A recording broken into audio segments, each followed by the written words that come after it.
Hello, everyone. It's nice being here this evening. How has your day been? Ife Aribisala is my name, your host on the Family Life Today show. And so today we'll be looking at the topic navigating infidelity on the Family Life Today show. And so today we'll be looking at the topic navigating infidelity. So today we're looking at the topic just a minute, please. Just a minute. Just a minute. Just a minute, please.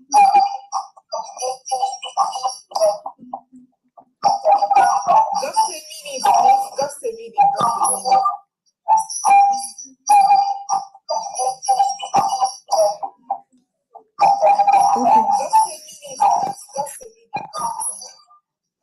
Any echo from your end, please? It's still echoing, yes. Oh, wow. Okay.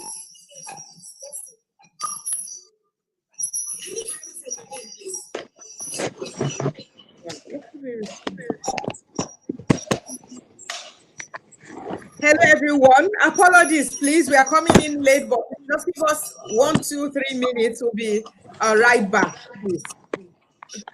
All right.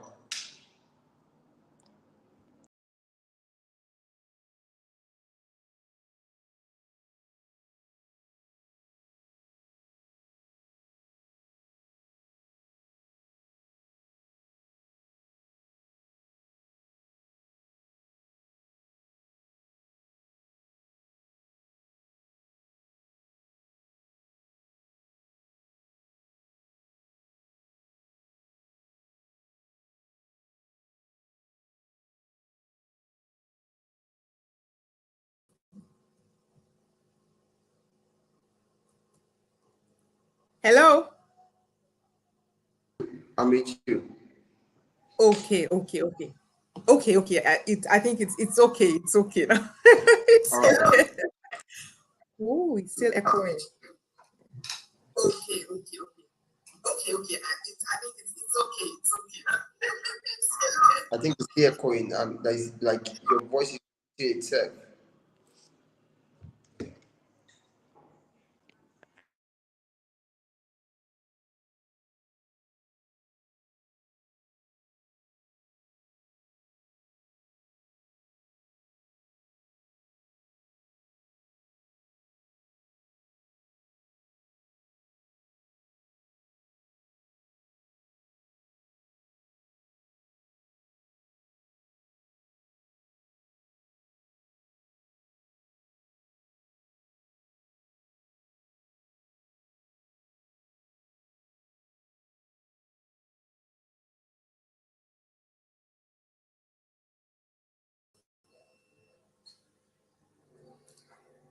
Apologies, please. Apologies. Oh,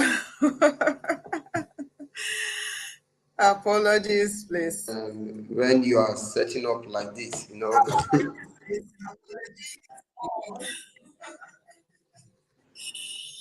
Apologies, please.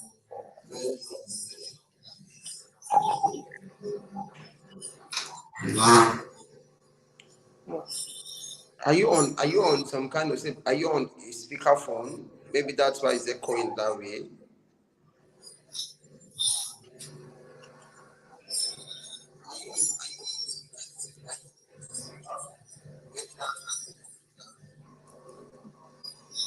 Hello?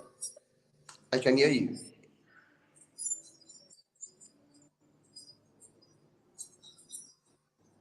Okay, I think it has stopped. Oh. No, it's not. I think it's still echoing. It has stopped.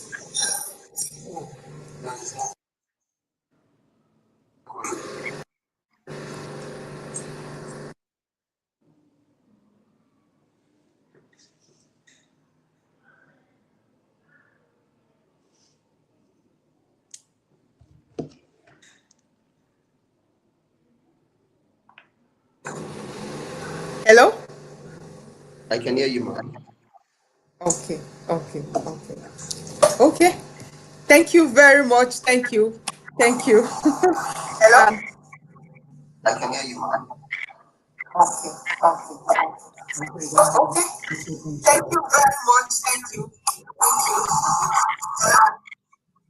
I can hear you, ma'am.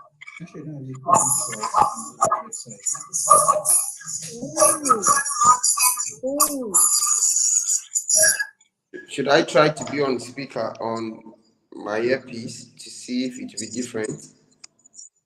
I don't Okay, know I if think it's it's. okay now. It's okay now. It's okay now. It's okay. It's okay. Ah, to our viewers, apologies. It's one of those things, uh, with gadgets and all that. Okay, so we are on and we are live on the show, the Family Life Today show, and I remain Ife Aribisala. Today we are going to be looking at the topic navigating infidelity in marriage, navigating infidelity in marriage. It is one hot uh, topic of interest to a lot of people. Yeah. And so we have on the show this evening a very, very special guest in the person of uh, Matthew Femi Adedoyin. He's an educator. He's a certified family life coach. He's an addiction recovery therapist. Uh, he's a sexuality educator and developmental psychologist. He's a dynamic and prolific teacher, humorist, strategist, maverick, and a blend of gifts. He's a certified master practitioner of neuro-linguistic programming, that's NLP, and trainer of neurocognitive consonance. His forte lies in building systems, structures, family systems, peak performance, results technologies, effective parenting, quantum linguistics, child developmental psychology, sexuality and gender education, sex and addiction recovery therapy, advanced neurological repatterning, emotion mastery, results technologies, and Ericksonian and Hellman's style hypnosis. With several certificates, Matthew is an unrepentant learner, we can see from. Yeah, willing to share from his wealth of knowledge, of which we are going to enjoy and benefit from greatly today. He likes to call himself a learner who teaches. Apostle, as he is fondly called, he is a principal consultant at Resort Mind Company, a coaching, consulting, therapy, and training firm with a vision to bring individual, families, and organizations to a place of newness. As one who gives priority to family, he likes to be identified first as a husband, a father, before his professional portfolio. Matthew is married to Ogenefo Fidelia and a proud father of Purity Isio. And they live in Lagos and Delta States, Delta State of Nigeria. Please join me to make welcome our very special guest for today in person of Mr. Matthew Adedoyin. Thank you for the honor. We appreciate you. Thank you for Thank coming you on the so show. much We for having me. appreciate you. We appreciate you. Thank you. Thank you Thank for you. having Thank me. you very It's a much. Thank pleasure you. to be on the Family Life Today show. And I believe that at the end of today, life and marriages shall be transformed By the grace of God, by the by grace the of grace God. of God. Amen. Amen. Amen. Amen. Amen. Thank you once again for coming on. So we'll go straight to our topic of discussion for today, with all the lapses we've had earlier. Mm. Okay, so once again, we are looking at navigating infidelity in marriage. This infidelity, it's been a kind of plague in a number of relationships. What Absolutely. exactly infidelity? What is infidelity? What is You know, infidelity? infidelity is gotten from the Latin word infidelitas, and it simply Okay. means losing faith. Oh, It simply means losing faith. In fact, oh, the original use of infidelity was not for marriages. It was used oh, that infidelity was originally used to mean that somebody has lost faith in a government, in a sovereignty, oh, in a state, in a country. Then in wow. the 16th century, it became a word used in marriage that I have Yeah. lost faith in this marriage. That is why I am acting this way. But the English has not defined it to mean being unfaithful or cheating or violation of the commitment you have made in marriage. So, simply put, infidelity is you violating the commitment you have made to another person. So, it's basically more about you than the other person. Wow. However, when Wow. infidelity happens, the other person, the victim, always think it is about them, that they could be the reason or they are the reason or something might have Wow. happened for the cheating partner, for the infidel partner to be doing this to them. But the truth Mm, is, infidelity is a violation of commitment, and who violates commitment is the perpetrator, not the victim. wow. So, Ooh. infidelity simply means losing faith in your marriage or violating the commitment you have made to somebody or to something. Okay. That is infidelity. Great, great, great. Thank you very much. Thank you. As you were talking, what else came to mind is that word infidel, that people use for those who don't believe in what they believe in. So it's just about uh misalignment, kind of, when our belief Basically. So, because tallies, infidelity means basically. you have lost faith in something, so you don't believe in Oh. that something anymore. So, when we say Mm, infidels are unbelievers in thing, in sovereignty. So, when you are cheating on your spouse, you have become an unbeliever to the constitution of your marriage. great, great. This is awesome. This is a wonderful perspective. It's a wonderful perspective. How do people get into this infidelity web? Is it planned? Is it intentional? Is it by mistake? We hear all manner of things. What exactly, goes on in the minds of the perpetrator most of the time? As a family life psychologist, somebody that believes in family, I have dug deep and I discovered that I used to teach before that when you are true to your commitment, you will not be cheating. But I discovered that that is not true. Mm, There are 5 ways infidelity can happen. The first one is opportunistic. I mean, it was not premeditated. It is not every act of infidelity that was premeditated or driven by dissatisfaction in your relationship. May it could be you went drinking, you were overdrunk, you didn't know, you were not in the right frame of mind, sex happened, cheating happened. It could be that you were thrown into a competition, or some people that like taking unnecessary risk. So you felt, I am a man, I am mature enough, or I'm woman enough. You can put me in the same room with my ex, and nothing will happen. You want to take that kind of risk, and you just find yourself cheating. So after the act, you just see yourself feeling so guilty. Those kind of infidelity is when the partner always by himself, nobody caught him. He or she go and confess to the partner that I did this thing, because it was not premeditated, it was not planned. You were just taking risk, or you were too drunk, or you were just doing something. Another kind of infidelity is the obligating infidelity. You felt you are obligated to cheat. I mean, in this kind of infidelity, the person cheating, it's not because you are not cheating because you love cheating, but because you want approval of somebody. You want to feel among wow. your Oh, friends, that the kind of friends you are keeping. They are talking at beer parlors that, man, I cheated on this woman. I had sex. So you want to feel like you are part of it. So they organize babe for you. So you go on, you felt obligated because you want to feel among. I mean, I'm currently handling an issue like this with a client.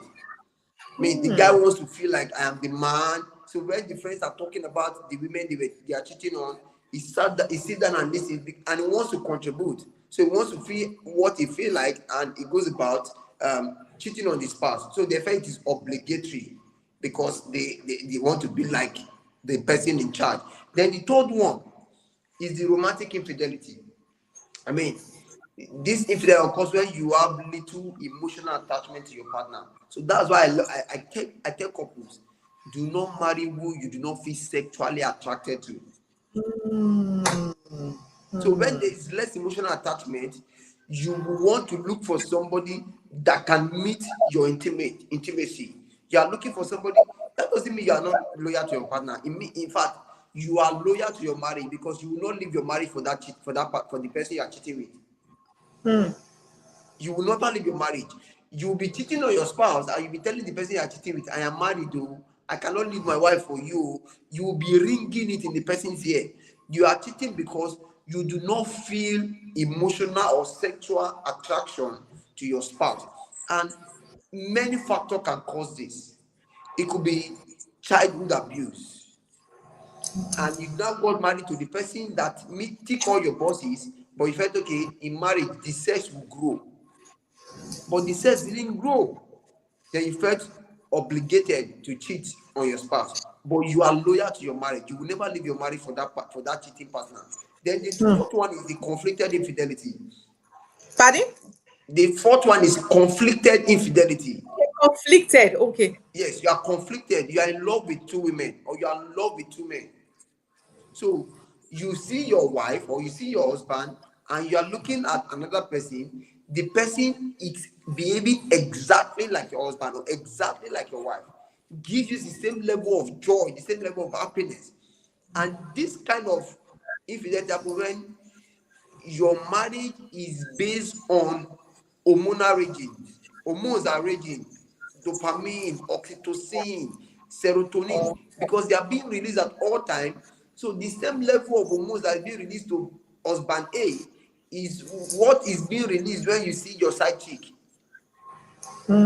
Is what is being released. So when all of those hormones, so you now tag your love based on that hormones, forgetting that there is more to love than your hormones. Love is beyond feelings and emotions. There's a place of commitment, there's a place of sacrifice, there's a place of decision. That's why marriage cannot be said. You should not say I marry this person because I feel love alone. It must be because I have decided to marry, to stay loyal to this person, to stay faithful, Commitment.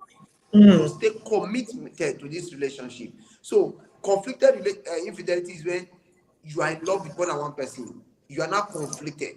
And the truth is, it's not being said, it's not being spoken, but many marriages are in this situation. Oh. Many marriages. Then the last one is the commemorative infidelity. Commemorative. Commemorative infidelity. And this is the worst of all infidelity. I mean, is when you do not have single feelings for your partner. Probably the partner was arranged for you. You don't know how to talk to women.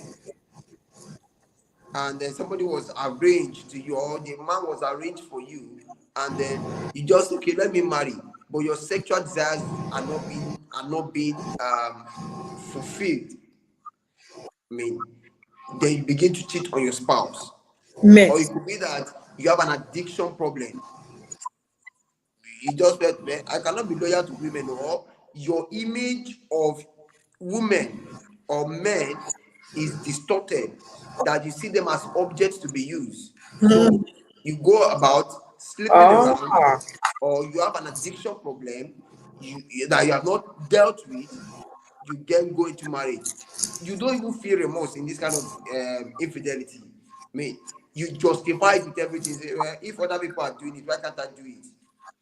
Or if you are satisfying me enough in bed, why will I be going for other women? You know, and all of these things happen often and often and often. So when you look at infidelity from this broad perspective, you will know that there are many reasons, many types of infidelity, and it's not just because somebody stopped loving their spouse, that's why they cheated. It could be opportunity just came, or the person just like taking unnecessary and stupid risk, and it just happened. Or it could be that the person is in a conflicted relationship, or it could be that the person is obligated, he wants to feel among. And in that kind of situation, that person that want to feel among shows that the person is not even self-aware. The person is battling with self-esteem issues. The person is battling with a lot of demons that the person has not dealt with, and he went ahead and, and get married. So I tell people, before you get married, you must be a complete human being. You must be a whole human being. If you are not whole, if you are a damaged goods, you are going to bring the damage into your marriage, and you are going to destroy the person that is coming into the marriage with you. So you are putting your baggage on another person, and it's unfair to humanity. It's unfair to our world, because your marriage is going to destroy our society further. Wow. Thank you. Thank you. Thank you. Always coming back to this issue of wholeness. It looks like every issue in marriage, you know, circles around this wholeness thing. Absolutely. Majorly. Thank you. Thank you. Thank you very much. Thank you. Thank you. So, why does infidelity happen? I know you've made mention of a few things: abuse, addiction, you know, all those self-esteem issue, everything hint on wholeness. So, why does infidelity? What is at the roots of every case of infidelity? I would say that when you don't know the reason why you are getting married, you will not know why you should sustain the marriage. So the reason infidelity happen is because many people do not know the reason why they are in the marriage. Before marriage. Hmm. So the root of every problem is understanding the why. So Wow. when you understand the why, you know that okay, I go. If think about it this way, if you know you are getting married because you want a child in marriage, the truth is, whether Can the the child baby? comes or not, you are likely to cheat on your spouse, Mm. whether the child comes or not. So your reason for wanting to get married because you want a child. So you got married to a woman, first year, second year, third year of marriage, there's no child. You are thinking, this one that did not have child in 3 years. You are not going to check yourself whether you are the problem. You have already concluded. In Africa, we conclude that the woman is the problem. That's why churches organize only expectant woman prayer for women. They don't have expectant fathers for men. That's why when there's a problem of no child in marriage, the mother-in-law is calling the wife.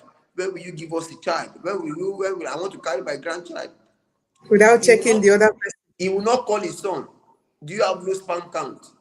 Do you have any medical problem that we need to check? So we are now focused on the women. So you want a child in marriage, 3 years down the line, no child. You are not thinking, this one I cannot produce child. Let me try outside. Let me try, because the reason you are getting married is because of a child. So the reason has not been fulfilled.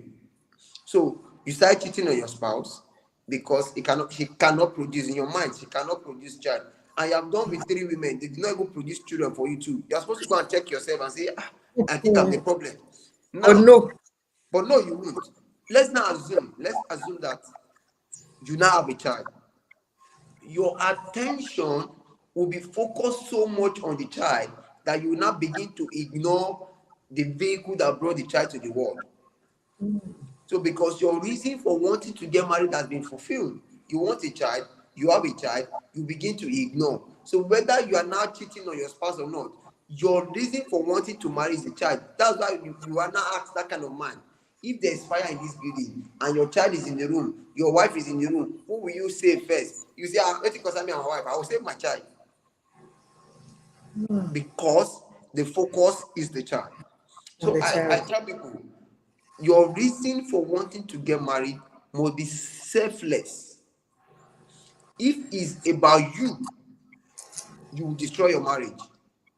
But if it's about the other person, your marriage can last long. Because when your focus is on the other person, Even when there's self-doubt, when there are issues, you will remember that the reason I want to get married is because of this person. I don't know if I can talk about a little about Jesus in the Bible. Okay, Jesus wanted to die for us. He came from heaven just to die for the world, and he was willing, he was ready to die. His reason, his focus is to die for these people. At a point in his life, when he went to the mountain of Gethsemane to pray, he was praying that the corpse will pass him over. Because at that moment, he was not interested in dying again, because he has seen what the death, he has saw the pain, and everything he's going to experience, he's going to go through. So he didn't want to die anymore. But because his reason was so strong, I want to die for these people to save the world. He had to tell himself, not my will, but your will be done. It means that Jesus' reason for wanting to die is about us, Other people. about other people.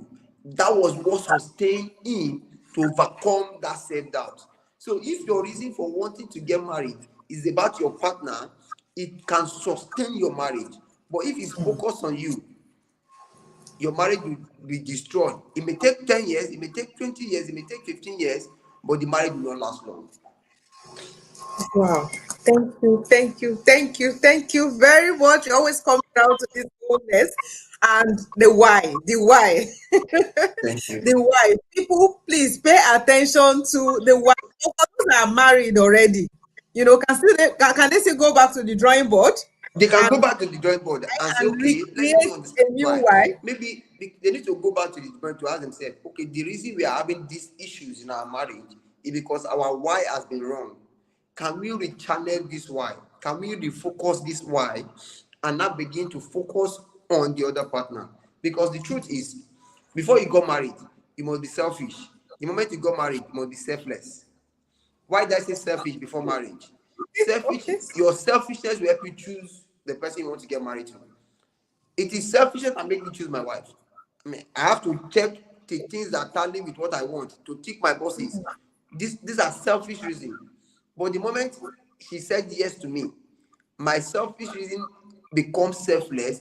My focus was now about her. I want to help her fulfill purpose. I want to help her achieve this. I want her to be the one out there. I want her to become the richest woman. I want her to be all of these things. Because she has helped me fulfill my selfish reason for wanting to marry her. She tick all my boxes. She's a fine woman. She's this, she's that. But now I am married to her. It's now about her. So marriage must be a selfless affair. If your marriage continue to be selfish, you will destroy your marriage. It is the selflessness that will make you look for the happiness of your spouse over your own happiness. Because Wow. if my spouse is not happy, my own will be destroyed. So I need her to be happy for my own to be sustained. She needs me to be happy for her own to be sustained. So we keep asking ourselves, are you happier now than you were when you were in your father's house? That's one of the constant questions myself and my wife will ask ourselves. Are you happier now than you were when before I got married to you? If I'm focused on happiness, the selflessness we even get to the point of sex, because I'm looking out for her. I want her to enjoy sex. I want her to reach orgasm. I want her to enjoy everything in marriage. So it's because of the selflessness that make me look out for her. Are you satisfied? Are you okay? Where should I touch you? How do you want me to do it? It's because of the selflessness. If it's about me, when I get satisfied, I will stand up. Whether she reaches orgasm or not, I don't care. I'm okay and we are fine. But that is where many marriages are.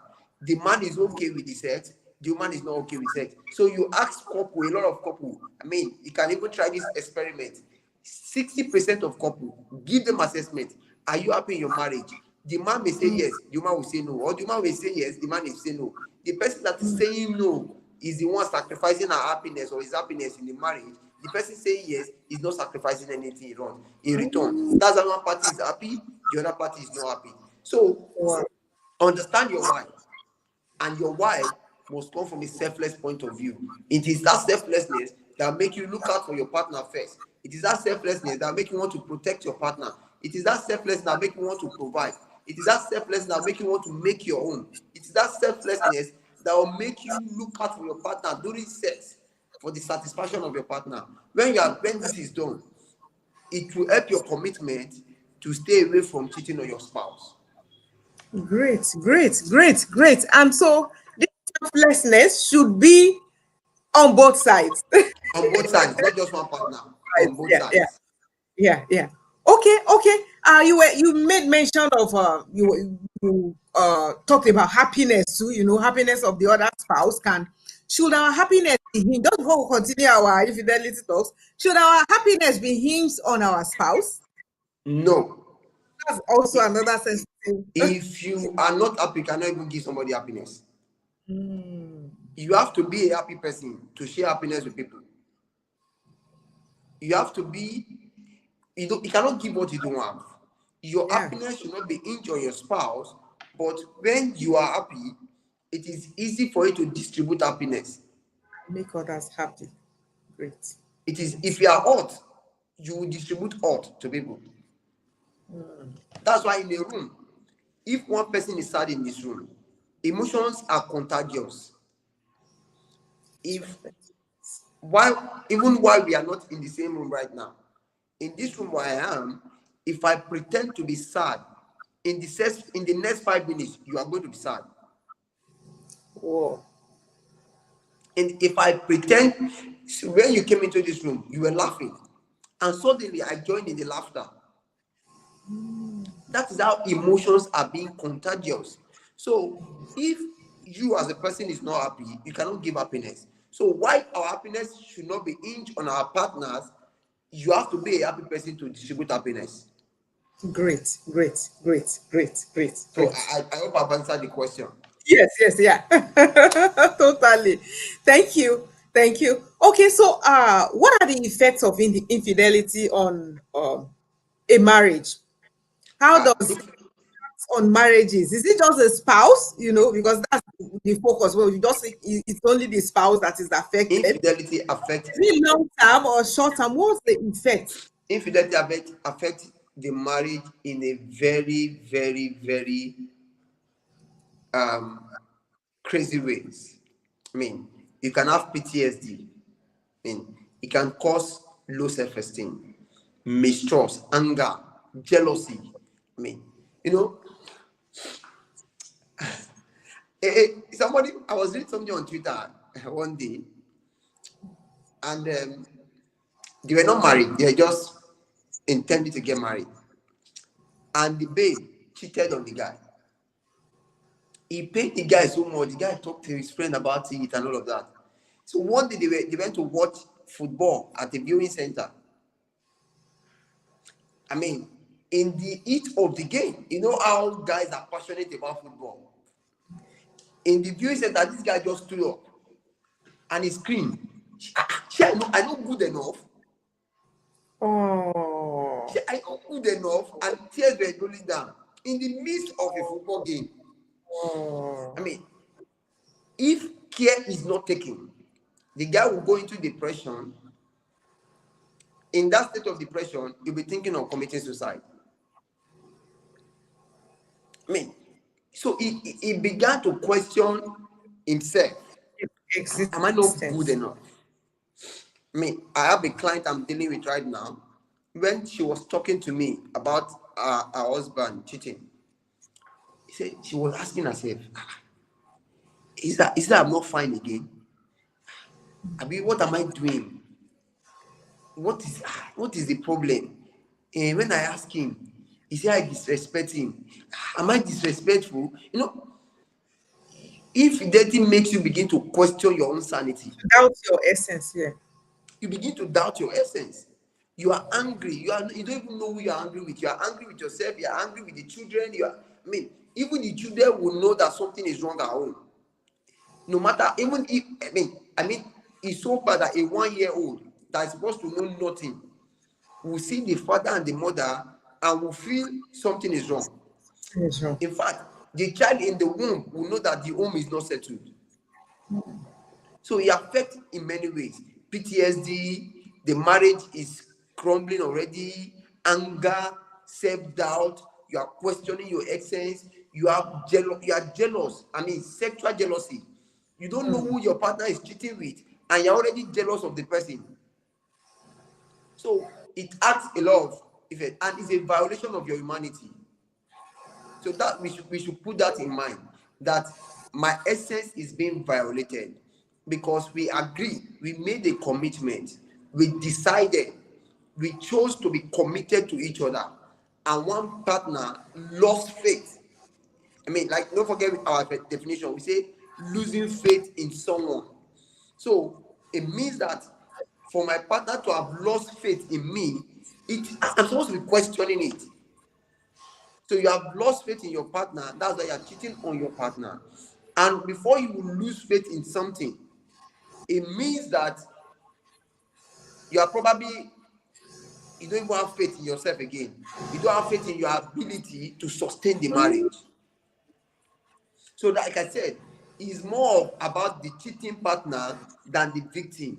But unfortunately, the victim are those that question themselves the most when this thing happens. They bear the grunt. They bear the ground the most. So they are the one that is more angry. They are the one that is even feeling bad. They are the one questioning their essence. Am I not? I mean, I can imagine the guy who was on his head when he screamed at the viewing center, "I'm not good enough." He must have, maybe during the games, he may be thinking, what just happened? How would he just In cheat on thoughts. me? If we are not careful, in fact, research, my company did the research, I think about 5 years ago. We realized that the majority of people in the psychiatry, their issues were related to love matters. Majority, love matters, heartbreak. They gave them breakfast that can destroy kidneys. I mean, heartbreak that can make you want to kill yourself. I mean, and that's how much you have trust people. So when somebody has trust themselves in your life, because when you say people are naked to you, there is no nakedness that is as much as the commitment you have made. The person have given, like I tell my wife, I say, the day I say I do to you, I gave you my whole life. So if you now betray that, it can kill me. So, like I always say to you, I say, if anything happens to you, I'm going to question God. Like, God, what is happening? So, if that's how much I pay attention to you, it therefore means that do not betray it. When we are getting to the point of when you are losing faith in this thing, come, let's discuss it. Why are you losing faith? What is the issue? Before you go ahead and cheat on me, or me, I go ahead and cheat on you, we need to ask ourselves questions. That's why it's very important for couples to communicate. Many people think sex is about marriage. Marriage is about sex, sex, sex, sex. You do more Yeah. communication than sex. So let's talk. What is happening? What are we doing? What are we growing? Are we improving? Our emotional bands, are they being filled? So we need to ask all of these questions for us to say we are in the right track, or we see our faith in the commitment that we have made. So willingness to communicate too is of high importance in marriage. It's extremely important. In fact, marriage is communicating. It's communicating. If you cannot communicate, then there's nothing you are doing in marriage. Wow, wow, wow. Thank you. So from that definition, that you gave us earlier, what can make people get to that point of losing faith or confidence in themselves? Which will now predispose them to becoming unfaithful in their relationship. What can Um, bring to that point? there are no one pinpoint answer to this. It could be many factors. Okay. Many factors could have happened, but like I said, your why of getting married is extremely important. So if you don't know your why, you don't even need any factor to get to that point of losing faith in yourself, to the point It's of losing enough. faith in your marriage. So again, a lot of people, it could be revenge. I mean, your partner cheats on you, you want to do the same back. I have counseled a couple like that. I mean, the man cheated, and she said, okay, if he can cheat, me too, I can try it too. and she went ahead and cheated on the man. I mean, she cheated on the man. The man even the man found out and then began to use it against her. And he was saying, "But you did it first." So my own is for revenge. So, like I said, if you are not a whole human being, you will destroy. If you are not a transformed human, you can never build a transformed marriage. If somebody cheats on you and you think cheating on the person as a revenge is the best way to do revenge, then you don't even know who you are. Because you going out to cheat on the person, you could cut HIV, you can catch HIV, Yeah. you can catch infection. So you are thinking you are doing it, but you are doing yourself also. Just like So a lot of people may lose faith in themselves. Say, for example, like you say, why do they lose faith in themselves? If their partner cheats on them, they feel like I'm not good enough. So let me go and try. Let me see if somebody else will appreciate me outside. So they go outside thinking that the land is green on the other side, and they now discover that okay, there's nothing special. So now, you know one thing about sex. Hormones are being released when you're having sex. Because I'm a sex therapist, so I can answer this question. Hormones are being released. For the woman, the hormones released the most is oxytocin. Other hormones are being released, dopamine, serotonin, but oxytocin is the hormone that is being released the most. And oxytocin is the hormone for attachment. For the man, the hormones that are being released is dopamine, dominant hormone. Dopamine is the hormone for pleasure. So why the man sees sex as just pleasure? I'm not sure. attached to you. I don't feel anything. That I sleep with you doesn't make me love you more. It doesn't make me love you less. The woman, on the other hand, the moment he sleeps with man A, she feels attached to the person. That's why you see many women after sex, they may be asking the man, "What are we now?" And the man is wondering, "We are nothing but pencil in the hands of the Almighty." And he's thinking that way because for him it's pleasure. Now, but when the woman consistently now begins to sleep with several people, dopamine is also being released in her so much that she now begins to see sex as just for pleasure. I can sleep with Yeah, man A, man and it B. becomes an addiction. It becomes an addiction. So many people lose faith in themselves because they begin to question their essence. They begin to ask, they begin to want to take risk. Oh, this thing has happened. If this person, and losing faith in yourself may not even happen to you directly. It may be hearsay. It may be fear of unknown. I've been trying this man or I've been trying this woman a lot this time. I've been eating only a goosey soup. Let me try vegetable. Or it may be I needed something urgently, and the person that can give me this help wants sex from me. Let me try it because I want to build my family. So it is more about you than about the victim all the time. So in losing, what may cause you to lose faith is it could be revenge, it could be fear, it could be obligation. See, we need to provide. I know a woman personally that says she cheated on the husband because they needed money in the home to run the home, and the guy cannot provide. And there's this man that is just sleep with me once. I will give you all the money you need. So in her mind, I will use this money because I still love my husband to take care of the home, To take care of not knowing that in sleeping with that other man, she does not believe in her ability. She does not have faith in her ability to be able to create something that will bring money for them for the house. So there are many factors, but different people have different reasons. It could be even childhood factor. Childhood factor, you are addicted from childhood. baggages. You have issues. You have so many things that you have not dealt with, baggages from your childhood that you brought into marriage. You are not a whole human being. It could be also a factor for you to lose faith in yourself. Thank Again, you. finally, let me add this here. I just remember this one. Okay. You Okay. could be constantly in a state of effect. There's a state of cause and there's a state of effect. The state of cause, you are causing things to happen. The state, if you are in a state of effect, things, because this thing happened, that's why you are behaving like this. Oh, because my father died, that's why we are poor.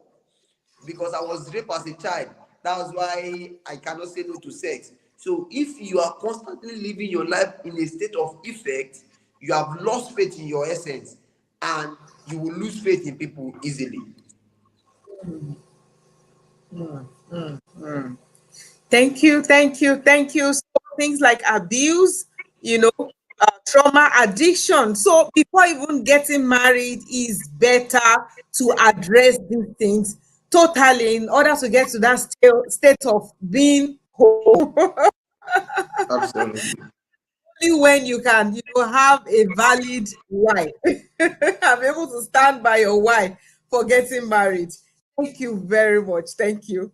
Thank you. So, Thank you, man. what uh exclusivity in marriage, and is there anything beautiful about it, having it exclusive in marriage?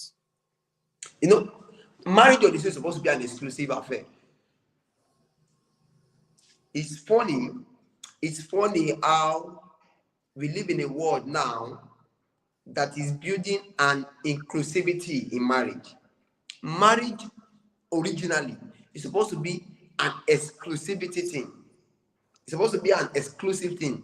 So if your marriage is built on exclusivity, it has all the advantages without disadvantage. So as exclusivity in marriage is about, you say, we have made a commitment, and this commitment is exclusive to us alone. Is exclusive to us alone. I mean, because the moment you got married, you have become one. You are no longer two. It means that your spouse is more important than your parents. Because when you're about to get married, you left a nation To build your own. to build your own. Currently, there's an ongoing conversation. A new country is about to be formed. They've been on this matter for 20 years or 20 years plus. 25 local governments in northern Nigeria, some part of Adamawa, Taraba, and Yobe. 25 local governments. They will leave Nigeria, and some states in Cameroon will leave Cameroon. They are coming together to create a new country called United Nations State of Cameroon. They've signed the agreement 20 years ago. Obasanjo and Pobiya signed the agreement. 20 years after, the country has not been formed because they are creating constitutions. They are creating laws. If the 25 local governments in northern Nigeria are saying this is how we used to do it in Nigeria, it must be like that now, there will be chaos. If the states in Cameroon are saying this is how we used to do it in Cameroon, they did not listen to the part of northern Nigeria, there will be chaos. So these two states are coming together, creating constitution, putting pen to paper, writing what is obtainable in their new country. So the same thing applies to marriage. You are leaving a nation, you are starting a new one. You both of you need to now decide exclusively what will be obtainable in your own, Nation. and you have to stand by it. So I remember when we just gave birth to our daughter, my mom came to visit and spend some months with us. Anytime somebody is visiting, my mom will run to the kitchen, cook, and offer the person food. She did it the first week, second week. I had to call her, say, Mommy, this is not Adedoyin family. This is Femi Adedoyin family. In this place, if we offer anybody food, it's because that person is our friend. If we did not offer you food, you are just a visitor. We do not consider you a friend. So, if you visit our house and we give you only water, it means that you are not our friend yet. You are still just an acquaintance. Whether you clear the table or not, we have no problem with that. But if we consider you a friend or a friend to a friend and we offer you food, it must be your responsibility to take that plate to the kitchen. We don't expect you to wash it, but if you wash it, beautiful. For us to give you food, if you have the freedom to eat, you must take responsibility. Freedom without responsibility is dangerous. Responsibility without freedom is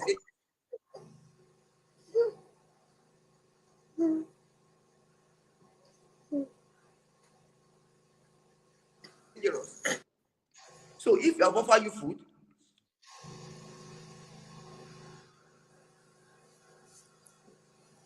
Oh,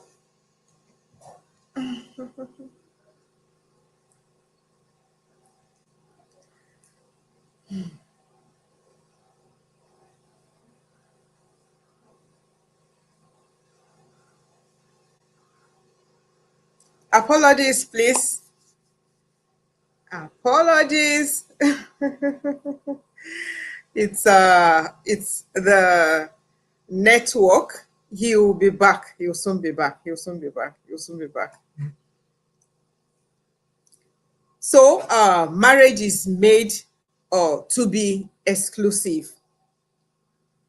Like he explained, it's it's a creation. Every family, every new family is a creation of a new nation.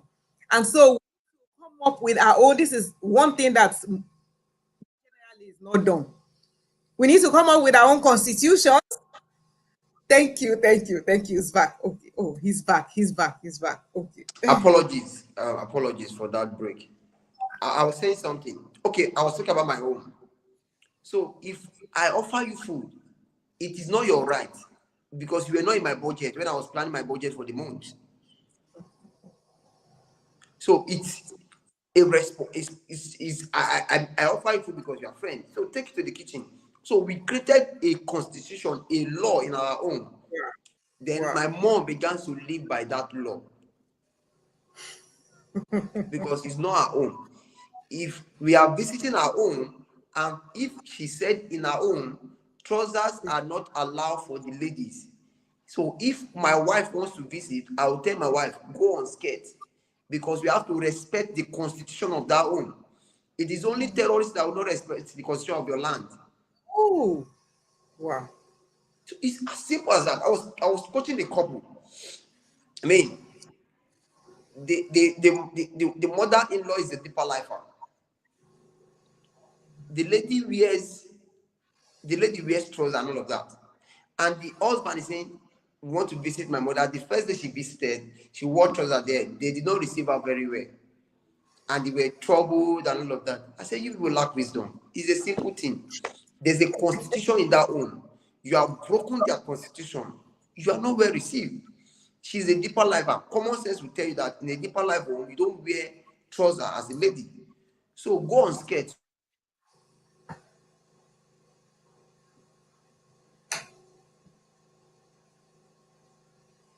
Go on gown. In fact, wear long one.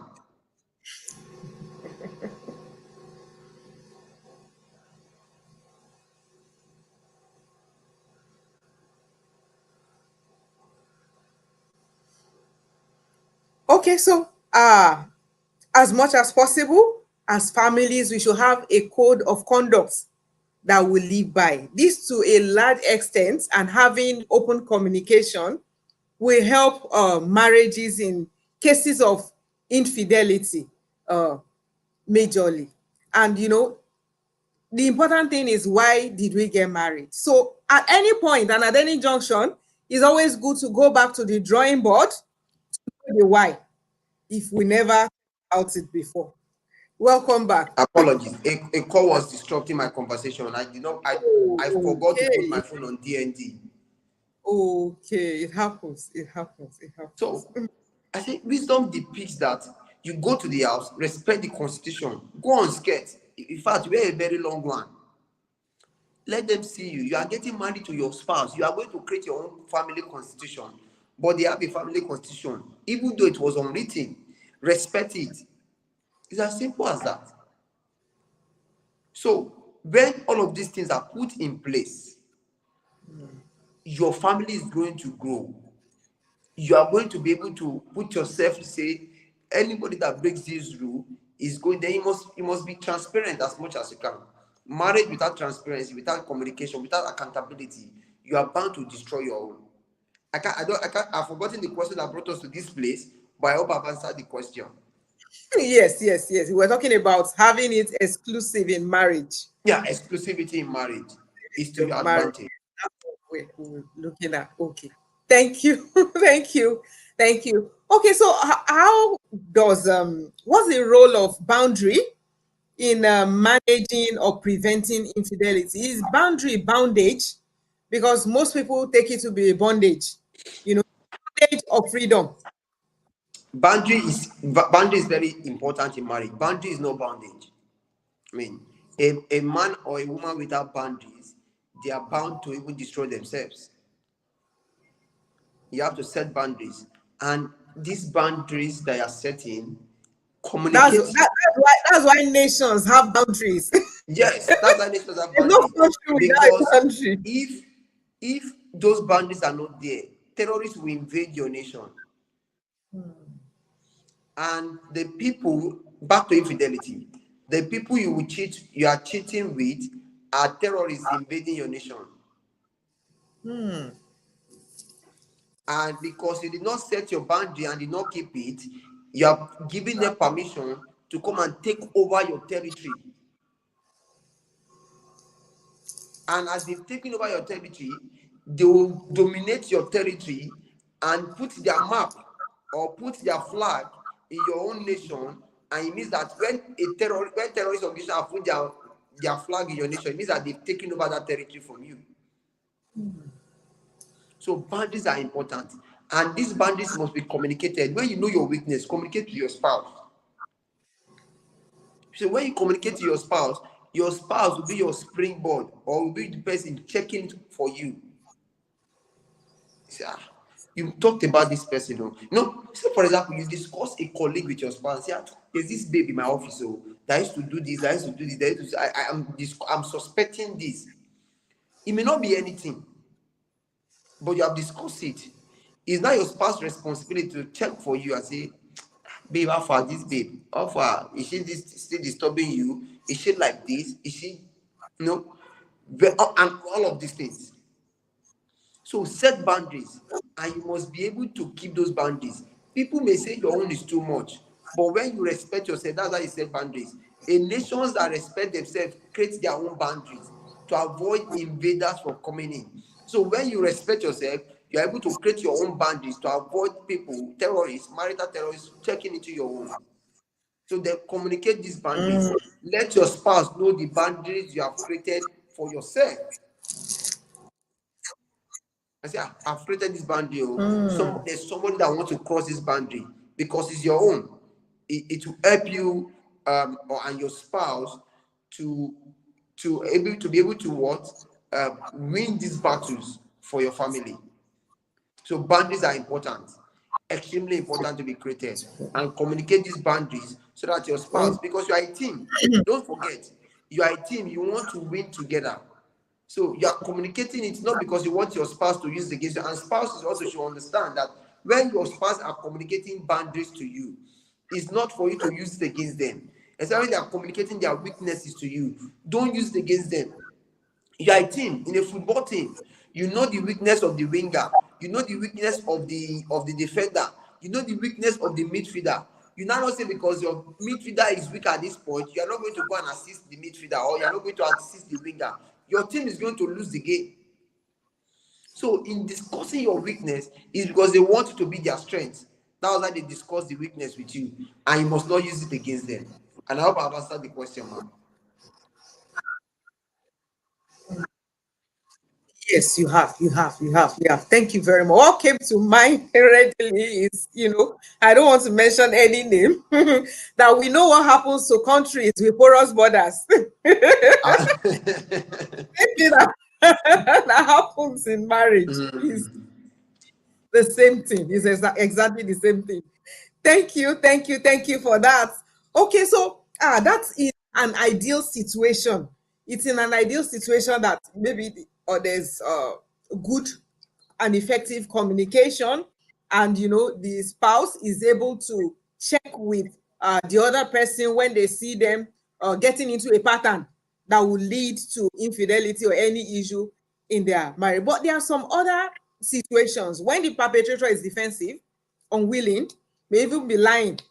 And the victim is not getting the signal, because a lot of times there's a way we want to be appeased. There's a way the victim want to be appeased, right? Yeah, for them to get on the path of healing or forgiveness. So they're not getting the signals they require to trigger their healing. What can they do to move on? It is quite all right. Should they stop living because of the pains? Because it happens. A lot of people stop living, like people you mentioned that they are in the psychiatric hospital already. So a lot of people stop living. What can they do to move on? Is it possible to live their best life? If it is, how can they, or how should they go about it? How can they own their essence, understanding that their happiness is not attached to anyone, like you mentioned earlier? So how should the victim protect themselves? It's just a lot. Okay. No, why It's why being marriage? a good Why trait. marriage is a selfless affair? The moment a partner has broken the commitment, you are permitted to enter your selfish mode again to Oh, protect yourself until the perpetrator gets healing. You need to protect yourself, because the moment the commitment is broken, the person is saying your selflessness is not needed. That's the interpretation. He has lost faith in you. And if you have lost faith in a nation, say for example, if I've lost complete faith in Nigeria, there are things I'm supposed to do. So I laugh at people when they say I don't believe in Nigeria, and you still have the green passport, you still have the Nigerian passport. If you don't believe in it, in something, tear off the passport. So those that say they don't believe in Jesus Christ, they don't go to church. They are atheists. So if you don't believe in something, you do not have to be associated with that thing you hello, don't believe in. So the moment a partner breaks the commitment hello, of marriage, can you hear me?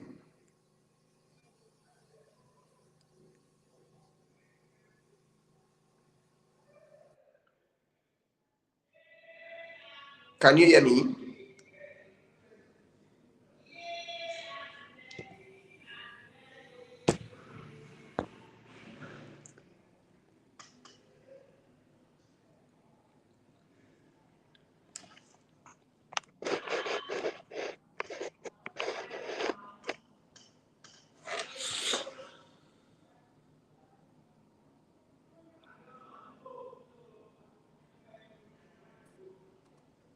hello.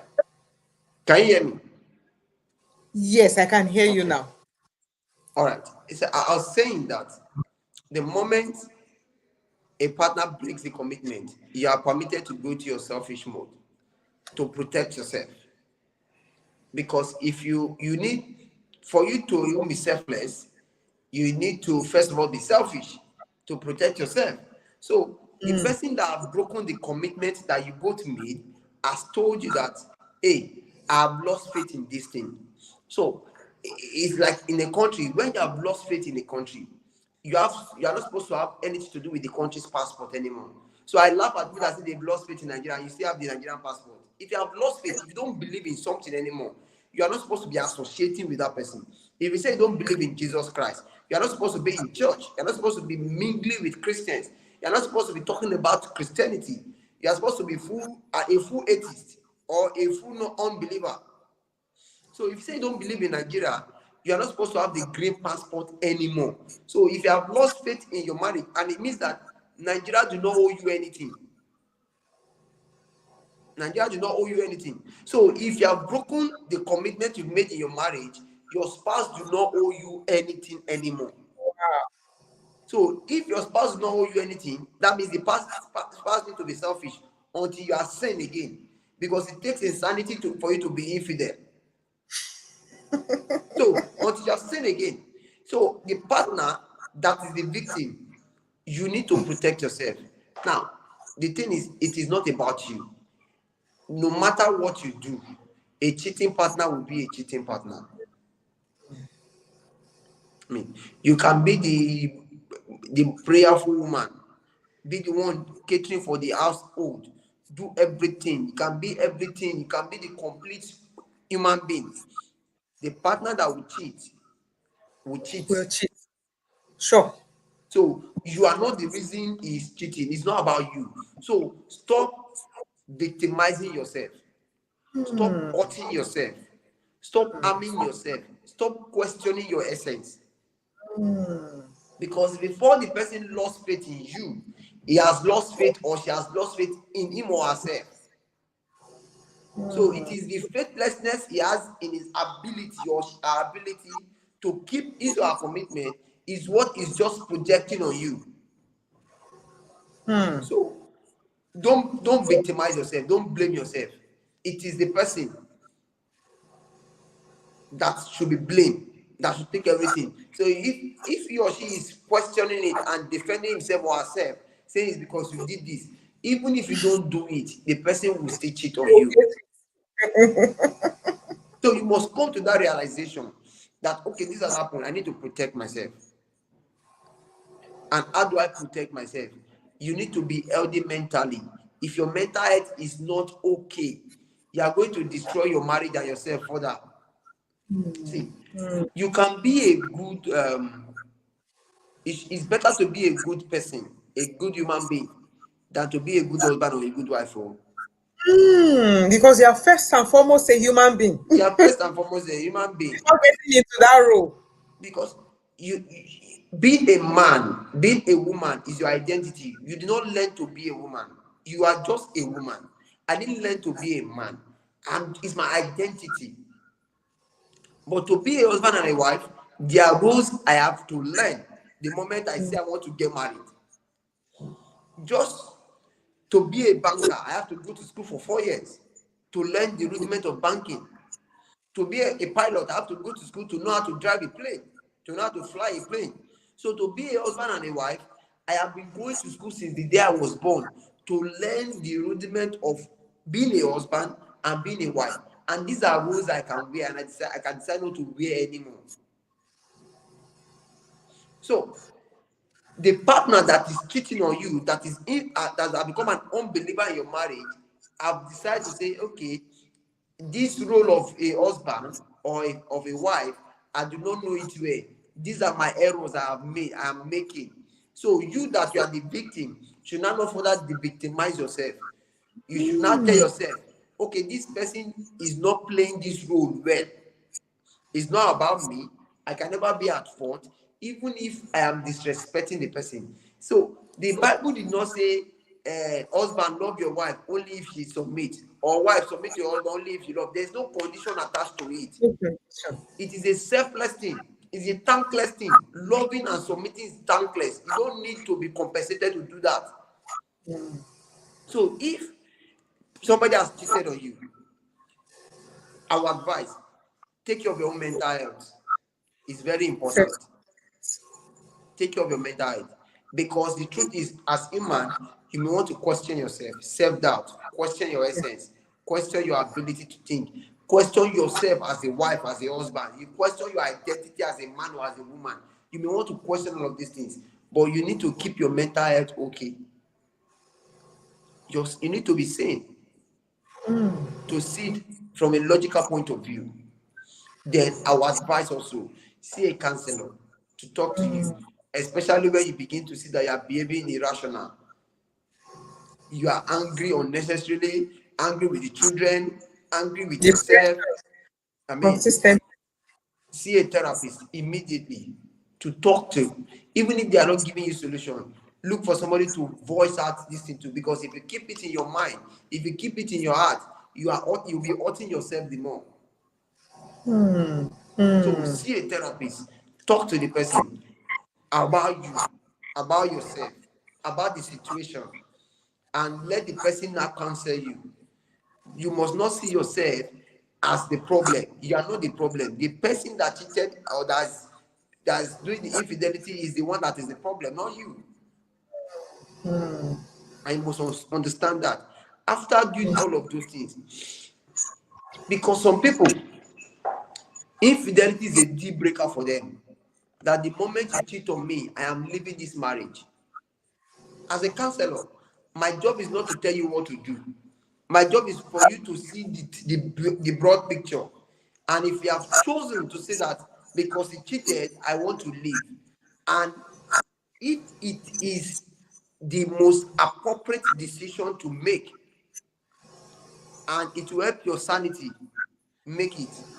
If you still believe in the sanctity of your marriage and you still want to help your partner to walk through it, especially when he is remorseful, especially when the cheating, the infidelity is not commemorative or obligatory or because of stupidity. If it's maybe a one-off thing and he still believes in your marriage, he still believes in you, and you want to walk through that path together, both of you can begin to see a therapist and walk through the journey to come back to sanity. But I will tell you, to get that trust back, for you to trust your partner back, it is not a one day thing. It's gonna, some people it may take months, it may take years, it may take decades. And the partner that have cheated needs to understand that you have done your own thing. You don't have the right to tell the person how to trust you anymore. It's a process. So if you have cheated, you need to now become Patience. completely transparent. If you are going to Shomolu, mention the room we are going to in Shomolu. Don't just say I'm going to Shomolu. Say I'm going to number 25, Shipeolu Street, Shomolu, room 2. And the person in that room is also person and can be verified. Ooh. And when that thing has been done consistently, you are on the path to rebuilding the trust, the faith in yourself and in your marriage again. But the number one thing the victim must do not victimize yourself. Then take care of your mental health. You are not the problem. Know that. Say, I am not the problem. The cheating partner is the problem. And when you have come to that realization, you know yourself, then carry yourself as the king and as the queen that you are. Great. It's not you. Then protect yourself. You can even your protection may go to the level of protecting yourself physically by saying until he comes to his sense or she comes to his sense, I'm not going to sleep with him because he may be coming with STDs. He may be coming with STDs. So you need to protect yourself because now person will well they donate blood. Exactly. Now person will well they treat another person. A sick Exactly. doctor, a sick doctor will not be at the hospital treating other people. He will be in the hospital by receiving treatment himself. So you need to be well. You need to be whole and take care of your own self. Be in your selfish mood until the person recovers. Then you can go back to the selfless mood when the faith in the marriage has been returned. Great, great, great. Thank you, thank you, thank you, thank you, thank you. That was points perfect. Thank you very much. So our time is fast spent because of all the issues. Okay. But when you have a willing, a perpetrator that is willing to retrace it back, how can they work at building a solid marriage again? Like I said, Steps. you must understand that the job of a counselor in marriage is not the job of a third party. Great, great. So, as a couple, I advise every couple that has passed through my premarital counseling session. I say, please look for. It may not be it may not be necessarily a marriage counselor, but look for a family that you admire and make them an authority figure over your marriage.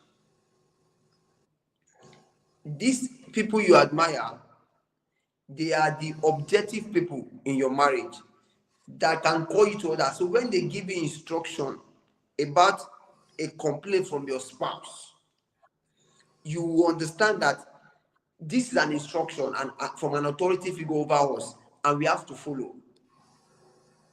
So, because a man or a woman that is not under any authority is a dangerous person.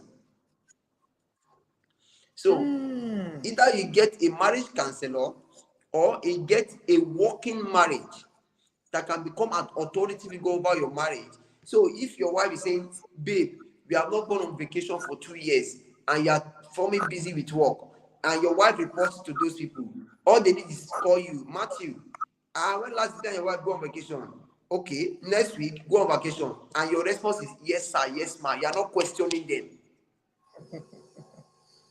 because you know that they are your technical team, your coaches coaching you to have a better marriage. They are your board of trustees helping to build your nation. They are your executive cabinet that you do national executive meeting or federal executive meeting with all the time to help you build your nation well. So to help your marriage regain its trust again, you need a marriage counselor or a marriage mentor or a marriage role model that you can give authority figure over your life to say, for our marriage, oh, we need you to be there for us. We may be coming to you for marital checkup every 3 months or every 6 months to check how we are doing for us. But the most important advice is to, if you can get a mentor in other areas of your life, then you need a mentor in marriage For the that can marriage. coach you. Because in a football team, they need a coach and technical team to coach them to win. It therefore means that in marriage too, you need that kind of background support to coach your team to win. Because if your marriage is beautiful, our world is beautiful, the problem we Yeah, have in our world is the problem of marriage, problem of family. exactly. Yeah, So we need your marriage to be beautiful. That's why you need yeah. these people in your life. And if you don't have them,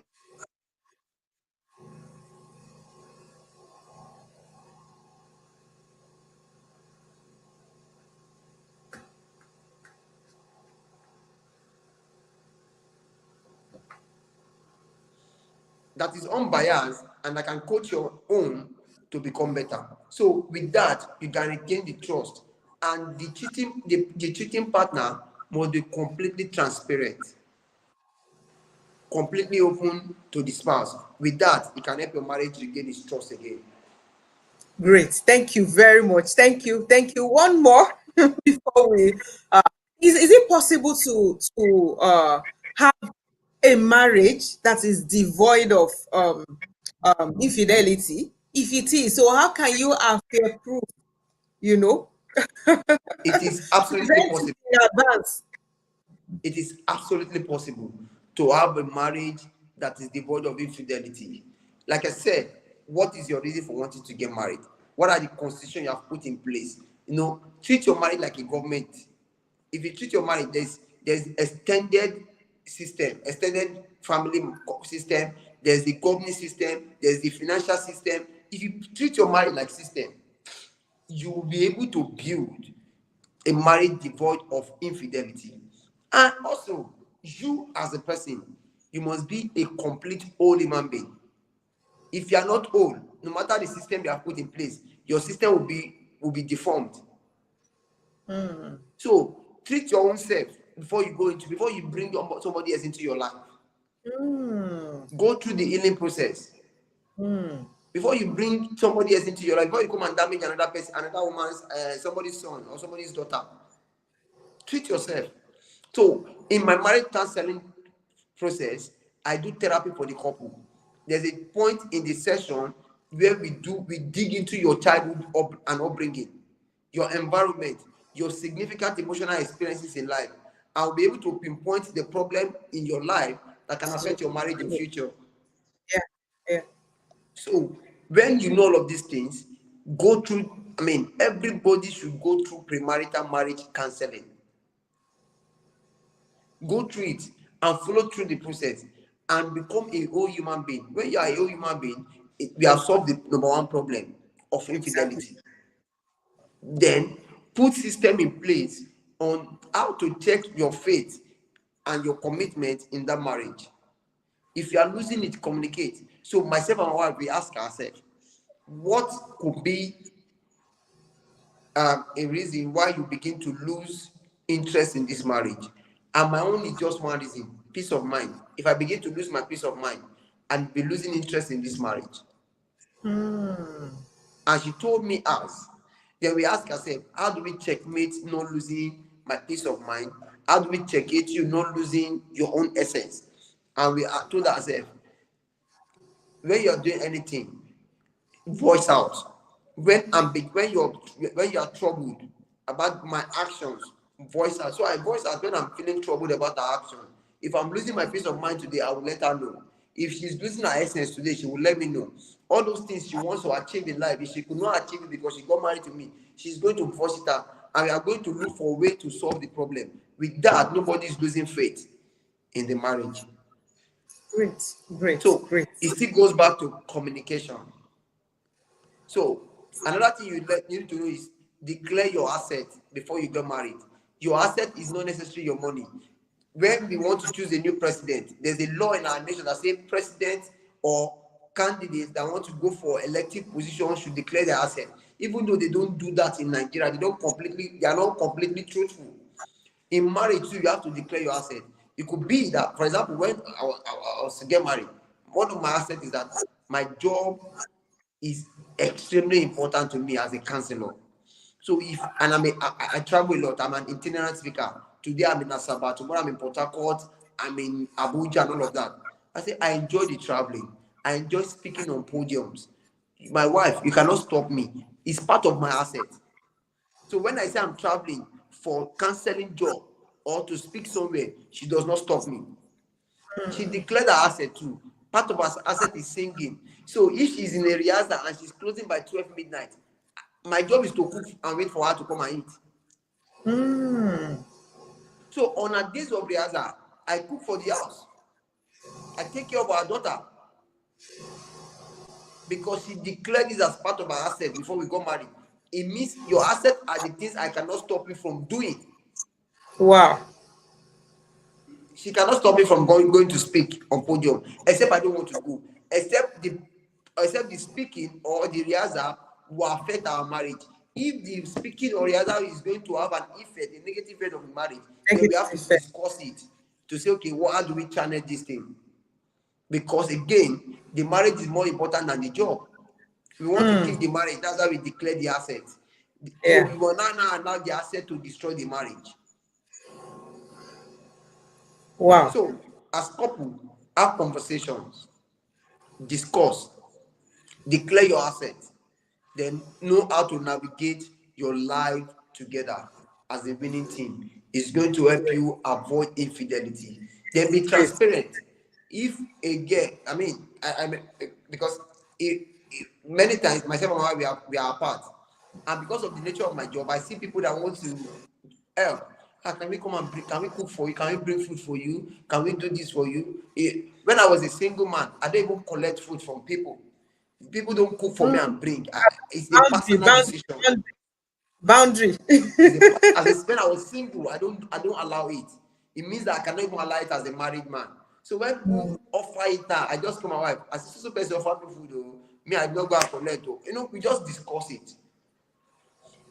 I discuss even the most mundane thing with my wife. The most mundane. When I say the most mundane, that all these issues we have before we have this class. When after this class, I'll discuss with my wife. See, I did not start until 5:03. There was network issue. You'll be wondering why is he having this conversation? It's because even in the most mundane thing is the Yes. transparency. Yeah. Yeah. That's a vulnerability. So with that, I think people can avoid infidelity. Marriages can work if you want it to work. It's been explosive this evening. I will most likely have a part two because there are still loads of questions. But there's one sensitive one also. Sometimes people feel until they get to the point of sex, that's when they've cheated. Mm. Can you expatiate on that? Can you People repeat that question? okay that until they've gone into they've had sex with the other person, that's when they've actually cheated. But we know there are lots of kinds of No, infidelity is not just how sex. exactly. Infidelity is not just sex. There's something called emotional affair.